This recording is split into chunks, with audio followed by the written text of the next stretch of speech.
সন্তোষ ট্রফির বাছাই পর্বের প্রথম দুটি ম্যাচে বড় ব্যবধানে জয়। শেষ ম্যাচটা অবশ্যই বাংলার জন্য কঠিন ছিল। বিহারের বিরুদ্ধে গোলশূন্য ড্র। তবুও লড়াই থেকে পিছিয়ে আসেনি রবি হাসদারা। দুরন্ত লড়াই করে গোলশূন্য ড্র রেখেছে। প্রতিপক্ষ হিসেবে বিহারও কিন্তু কঠিন লড়াই তুলে ধরেছিল বাংলার সামনে। যদিও দলের লড়াই নিয়ে যথেষ্ট খুশি বাংলার কোচ সঞ্জয় সেন। এদিন কল্যাণীতে ম্যাচ দেখতে উপস্থিত ছিলেন বাংলার প্রচুর সমর্থকেরা। সেই সঙ্গে বিহারের ফুটবল দলের সমর্থকেরাও কিন্তু উপস্থিত ছিল। বিহার দলের ফুটবলাররা যখন মাঠে ঢুকছে তখন কিন্তু বাংলার সমর্থকেরা তারা কিন্তু বিহার দলের ফুটবলারদেরকে যথেষ্ট উজ্জীবিত করছিল। কিন্তু হঠাৎই পরিস্থিতি বদলে যায়।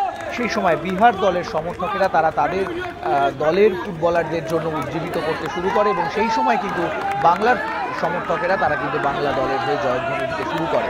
ফলে ম্যাচের আগে থেকেই বোঝা যাচ্ছিল যে এই ম্যাচে কিন্তু একটা মাঠের বাইরে হোক বা মাঠের ভিতরে কঠিন লড়াই অপেক্ষা করে আছে। তেমনটাই হলো। 90 মিনিট হাড্ডাহাড্ডি ফুটবল। শেষ পর্যন্ত গোলশূন্য ড্র রেখেই সন্তোষ ট্রফির মূল পর্বে পৌঁছে গেল বাংলা। দলের ফুটবলারদেরকে যথেষ্ট কুর্নিশ জানাচ্ছেন সঞ্জয় সেন।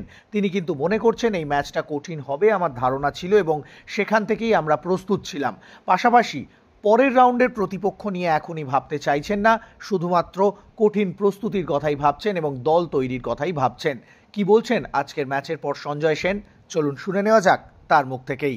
ব্যাপার হলো, আমরা টার্গেট দিয়েছিলাম 3টে ম্যাচ জেতার, সেটা ফুলফিল করতে পারিনি, সেটা একটা আমাদের কাছে আসছে। এবং প্লেয়াররা ড্রেসিং রুমে, আমি এতক্ষণ ওদের সাথেই কথা বলছিলাম, যেন ওরা হেরে গেছে এরকম তারা বডি ল্যাঙ্গুয়েজ এইভাবে বসে আছে। তো আমি আবার বলছি, আগের দিন যেরকম আমরা দেখেছিলাম যে টিমটা আমাদের কাছে হেরে গিয়ে সেই টিমটাই 5 গোল করেছে বিহারকে, এবং সেই বিহার আজকে আমাদের সাথে কঠিন লড়াই দিয়েছে এবং ইউপি আমাদের কাছে 7 গোল খেয়ে আজকে আবার ঝাড়খণ্ডকে হারিয়েছে।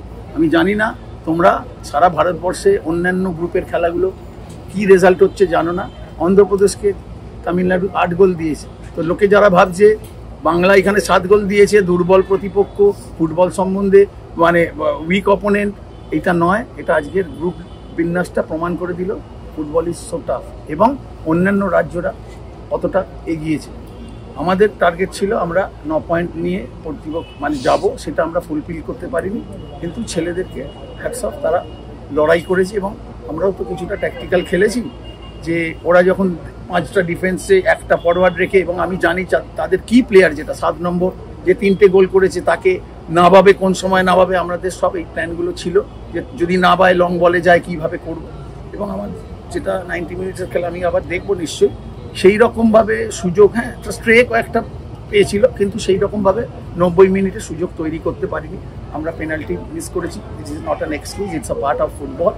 এবং অনেকগুলো নাম্বার অফ অপরচুনিটিস ক্রিয়েট করতে বলেছি এবং এটাও বলেছিলাম প্রথম দিন গোল পেতে যত স্ট্রাগল করতে হয়েছিল, দ্বিতীয় ম্যাচে ইজি হয়ে গেছিল, এই ম্যাচটা হয়তো আবার ডিফিকাল্ট হবে।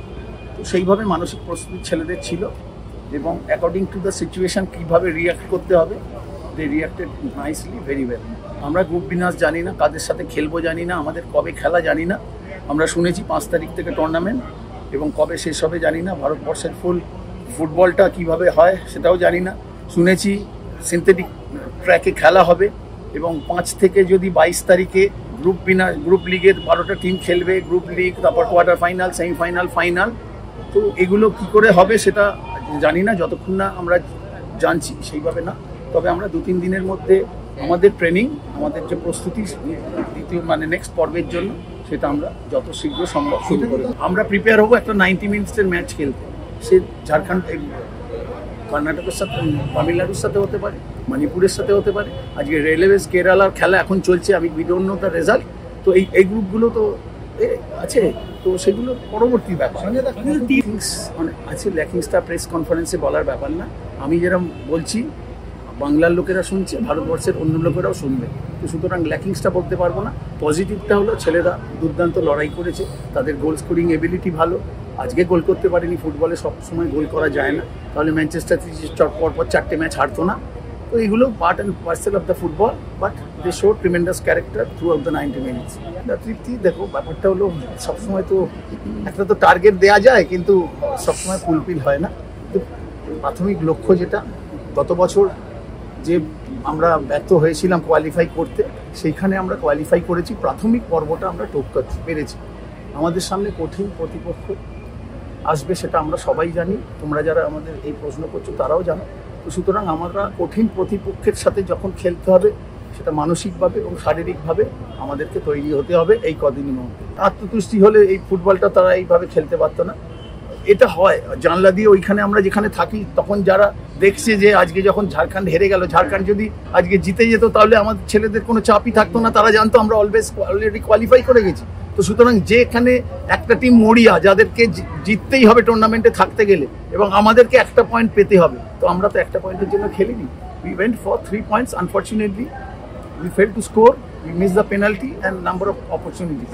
আমি কি করতে যাব, আমি টিম মিটিংয়ে ছেলেদের জানাই, কাগজ পড়ে যদি দেখে নেয় নরহরি খেলছে না, এ খেলছে ও খেলছে, সেটা তাদের পক্ষেও ভালো না, দলের পক্ষেও।